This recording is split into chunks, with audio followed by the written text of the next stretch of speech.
मुंबईच्या चेंबूरमध्ये स्कूल बसवर झाड कोसळून 11 वर्षाच्या मुलाचा मृत्यू झाला होता। या घटनेची जबाबदारी नेमकी कुणाची यावरून आता महापालिकेतच दोन वेगवेगळी मतं समोर येत आहेत। महापालिका आयुक्त अश्विनी भिडे बहुतांश झाडं ही जोरदार वाऱ्यामुळे कोसळली, तर दुसरीकडे महापौरांचं म्हणणं आहे की झाडांच्या भोवती असलेल्या काँक्रिटीकरणामुळे त्यांची मुळं ही कमकुवत झाली आणि त्यामुळे ही दुर्घटना घडलेली आहे। विशेष म्हणजे हेच काँक्रिटीकरण राज्य सरकारच्या महत्त्वाकांक्षी प्रकल्पांचा भाग आहे।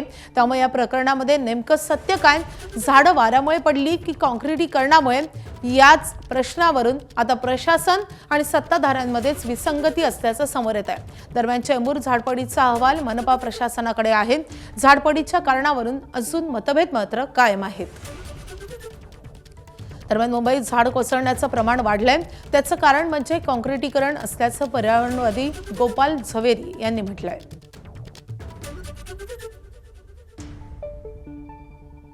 कॉन्क्रिटायझेशन रोड होतो तेव्हा सायंटिफिकली रूट कटिंग आणि रूटची पोझिशनिंग बघायला हवी।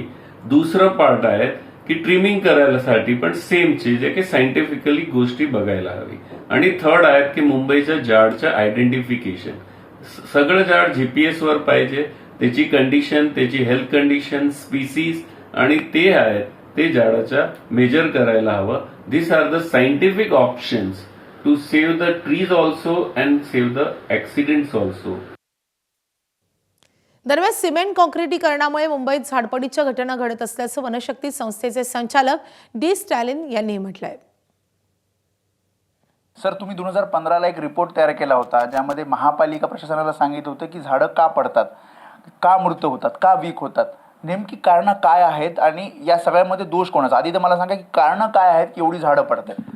कारण म्हणजे जे रूट्स झोन म्हणतो ज्याला, जे बुडाचा जो क्षेत्र आहे झाडाच्या भोवती, त्याच्यामध्ये पूर्णपणे सिमेंट कॉन्क्रीट भरलेलं आहे। जर तुम्ही सॉइल प्रोफाईल काढला, म्हणजे तुम्ही जर खणून बघितला तर तुम्हाला पहिल्या मीटरमध्ये फक्त दगड आणि खडी मिळणार, माती नाही आहे। आणि जे झाड, कुठचंही झाड जो असतो त्याला दोन प्रकारचे रूट असतात। एक टॅप रूट असतो जो खाली जातो, गाजर सारखा खाली जाणार, आणि दुसरा जो असतो तो पसरतो साईडनी, तो साईडला जो पसरतो त्याला लॅटरल रूट्स म्हणतात। ते लॅटरल रूट्स असेल तर ते झाडाचा बॅलन्स राहतो, तोल सांभाळण्यासाठी तो रूट्स अगदी गरजेचा आहे। पण ते सगळे कट करून त्याच्यामध्ये कॉन्क्रीट भरल्यानंतर एक छोटंसं फ्लॉवर पॉटमध्ये आपण उभं केल्यासारखं ती झाडं आता सध्या उभे आहेत। तुमचं म्हणणं की सिमेंट कॉन्क्रिटीकरण जे होतंय ते एकमेव कारण आहे? एकमेव कारण आहे आणि याला फक्त आणि फक्त बीएमसीचे कॉन्ट्रॅक्टर जबाबदार आहेत। डांबर सुद्धा एक वेळा काय म्हणतात ऍडजस्ट करतो, झाड तोडून फुगवून कसं तरी बाहेर येतं, पण कॉन्क्रीटला काही उपाय नाही। ह्या लोकांनी ते सुधारायचं सोडून बाकीचंच करून टाकलं, म्हणजे पूर्ण चान्सच नाही ठेवला आता झाडांना। आज परिस्थिती असं आहे की मुंबईतली, मी आज जबाबदारीने सांगतो, 50% काय जास्त झाडं मृत पडणारच, आणि ते लोकांवर पडू नये म्हणून तर तातडीने त्याचा वरचा जो भाग आहे तो छाटून त्याला थोडं वेळ, म्हणणं की आता काहीच होऊ शकत नाही, हा उशीर झालाय, त्याचा वेळ निघून गेला। आता ही 400 झाडं पडली, याची संख्या वाढत जाईल, वाढत जाणार। जर असंच पाऊस पडत राहिला तर वाढत जाणार। जी पडली ती पडली, पण आता जर झाडं लावायची तर महापालिकेने काय करायला हवं? महापालिकेने आम्ही सांगितलेल्याप्रमाणे 2 मीटरचं डेप्थ आणि रुंदीचं प्रॉपर बेसिन बनवून त्याच्यात हे केलं पाहिजे। ह्याच्यामध्ये त्यांना चॅलेंज येणार की तुमचा स्टॉर्म वॉटरचं पाणी अडलं जाईल, त्याला पण मार्ग आहे।